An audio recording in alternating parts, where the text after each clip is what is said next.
Bienvenidos, hoy hablaremos de la Unión de los Trabajadores en Luc-Out, que tiene como autor al poeta peruano César Vallejo. Para ello, nos plantearemos la siguiente pregunta: ¿quién es César Vallejo? César Abraham Vallejo Mendoza, un poeta y escritor peruano considerado uno de los mayores innovadores de la poesía universal en el siglo XX y el máximo exponente de las letras en el Perú. Nació el 16 de marzo de 1892 en un pueblito llamado Santiago de Chusco y murió en París el 15 de abril de 1938. Fue el menor de 11 hermanos y tuvo como padres a Francisco de Paula Vallejo Benítez y María de los Santos Mendoza Gurrionero.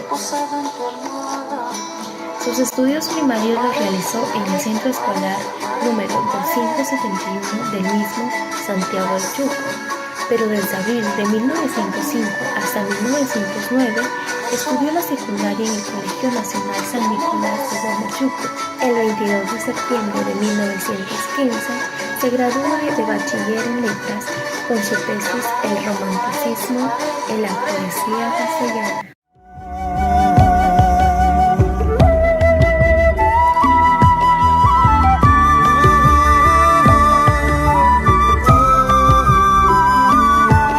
En la primera escena, los obreros reunidos en el taller de una fábrica metalúrgica toman conocimiento de que ésta va a cerrar. El mismo director es quien viene a comunicarles de este hecho. Señores, la dirección ha decidido el cierre de los talleres para el próximo lunes, ejecutando así las órdenes recibidas por parte del Consejo de Administración. Los obreros protestan. No se cerrarán los talleres. No, por favor. Es injusto. No a la desocupación. Trabajo. Necesitamos trabajar. El director naturalmente afirma que los dueños no son los responsables de esta situación y que se debe a la crisis internacional. Los obreros protestan y deciden ir al sindicato para ver qué es lo que pueden hacer.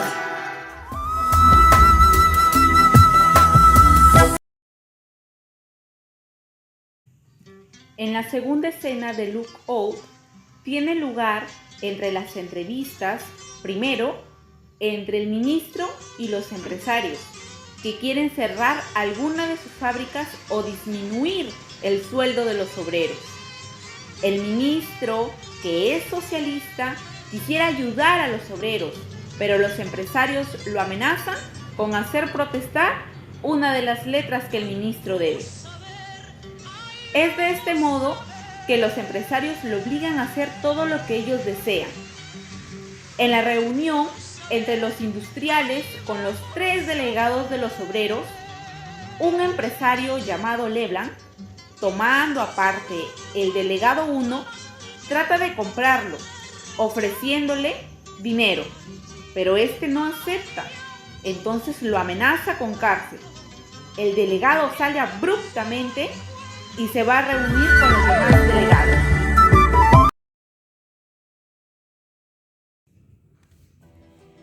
En la escena 3 se encontraban reunidos los obreros de la empresa metalúrgica en la sala de juntas. También nos acompañaban los 3 delegados. Estaban en espera de la citación que tenían pues en esta oportunidad con el ministro de Trabajo y los empresarios que administran la fábrica. Todo parecía que se encontraba en una calma, en una tranquilidad. Mientras que pasaba el tiempo, la gente empezaba a incomodarse. Luis Sao, que era uno de los delegados del sindicato, dijo: son más de las 12. ¿Por qué hasta ahora no nos han llamado a la reunión? ¿No será que esta reunión ya se ha dado días antes y a nosotros nos han citado para hoy? Sin embargo, nada hacía descartar la primera hipótesis. Los delegados fueron al gerente de la empresa a pedirles que los escuche y hacer una segunda reunión. Él se apresuró a decirles que no. Entonces, los obreros dijeron: ¿por qué el gerente de la empresa nos niega a poder hablar y a escucharnos? ¿No es muy prematura su decisión? Pero este alegaba que primero tiene que convocar al resto de los dueños de las fábricas que se encontraban aledañas. ¡Basta ya!, exclamó el secretario de los obreros. Calma, calma. El estar riñendo uno tras otro no nos dejará llegar a un acuerdo. La decisión ya está tomada. Nada hacemos como esperar. Estamos dilatando el tiempo. Tenemos que salir a las calles a luchar por nuestros derechos. Solo de esta manera vamos a ser escuchados. Sin embargo, la masa trabajadora, había un grupo que tenía miedo. Pero Luis Sao dijo: solo en las calles vamos a luchar por todos estos maltratos que hemos sido siendo víctimas. En esta escena, el escritor César Vallejo nos deja un mensaje que en el tiempo nos hace reflexionar. Nada en esta vida se lucha, se consigue si todos unidos nos agrupamos. César Vallejo nos deja un mensaje. Escena 4 nos muestra la represión de la huelga por la policía y el sufrimiento de los obreros y sus familiares. Se ve una atmósfera de pánico, de muerte. Mientras tanto, los dueños de las fábricas que deben ser cerradas están en un cabaret derrochando su dinero. Vallejo manifiesta que en esta cuarta escena hay ensañamientos, atropellos, sufrimiento, desenfreno. Cómo es que la ferocidad y el miedo se intensifican hasta llegar a su máximo apogeo. Asimismo, nos expresa que el dinero es un tema latente en estas dos realidades que se viven. En la casa del asalariado siempre falta, y en el lugar del rico hay abundancia. Los papeles sociales se diferencian notoriamente. Por ello, Vallejo quiso plasmar en sus escritos su pensamiento socialista. En resumen, nos quiere dar a entender que con intención de supremacía, el capitalismo siempre irrumpe y que en la sociedad de hoy en día no se promueve la igualdad de oportunidades. Por ello, el Estado es duramente criticado, ya que solo se refleja el confort individual, dejando de lado el interés colectivo. Después de una gran lucha, con fulgores sangrientos, el sol alumbra la ciudad. Delante de la fábrica se agrupan algunos obreros. Unos llegan solos y otros llegan en grupo. Eran las 3 de la mañana que los obreros estuvieron en el Ministerio de Trabajo y fue a las 4 de la mañana que obtuvieron el resultado final. El delegado, con una voz temblorosa, les dice a los obreros: la huelga terminó por fin y ganamos. La fábrica no se cierra y los salarios no serán disminuidos. Este es un desenlace de un largo conflicto que enlutó a las familias de los trabajadores y al mundo entero. Este conflicto, que parecía no tener un fin, por fin acabó. A pesar que los trabajadores se sentían sin fuerzas, ellos siguieron luchando por sus derechos.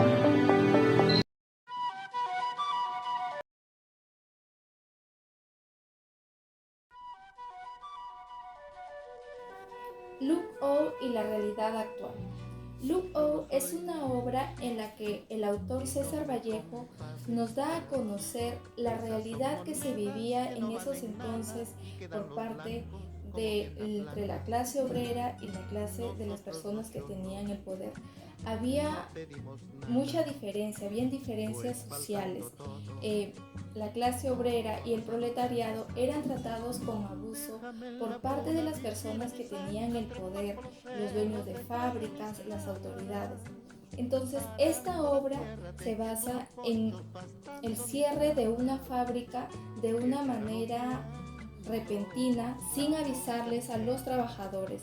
Entonces, al ver esto, los trabajadores, al darse cuenta que están violando sus derechos laborales, ellos deciden unirse entre todos y poder ir a protestar a la fábrica.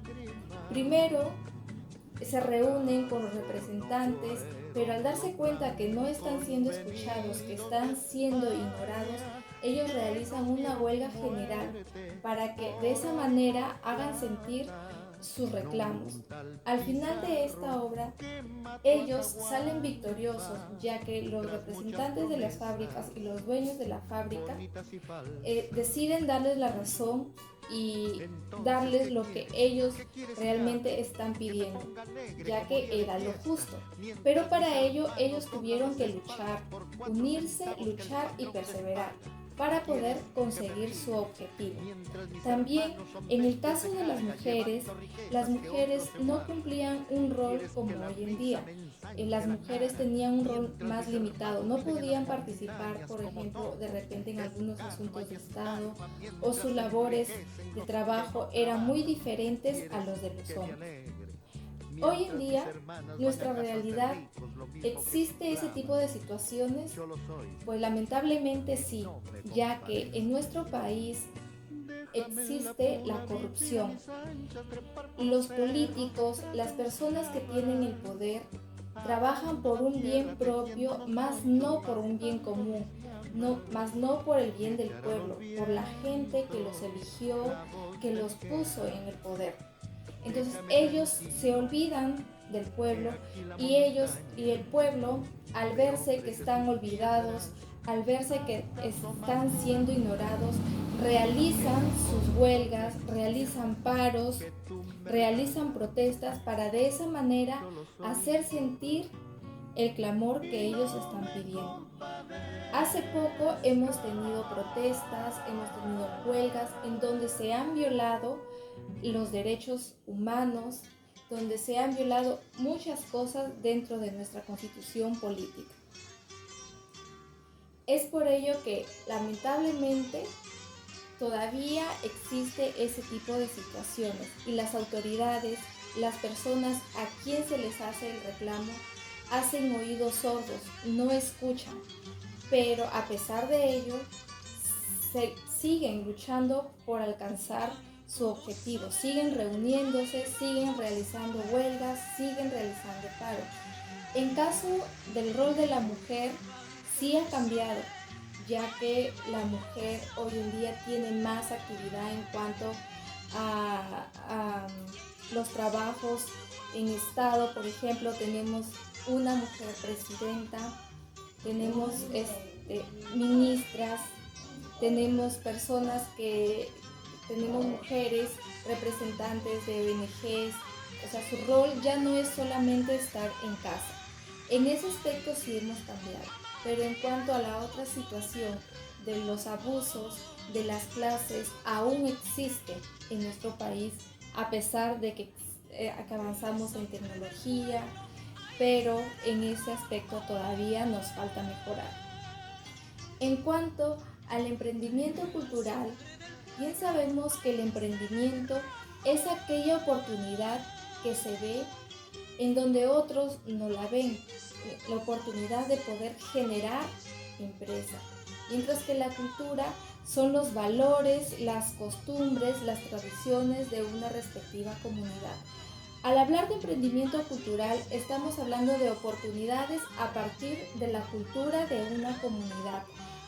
Y esto no solamente servirá para generar empresa, para generar empleo, para generar ingresos económicos, sino también se genera que la comunidad o la cultura de la cual nosotros estamos emprendiendo sea más reconocida, sea más valorada, sea más respetada. Entonces, cuando hablamos de emprendimiento cultural, estamos hablando del realce de una cultura, de una respectiva comunidad.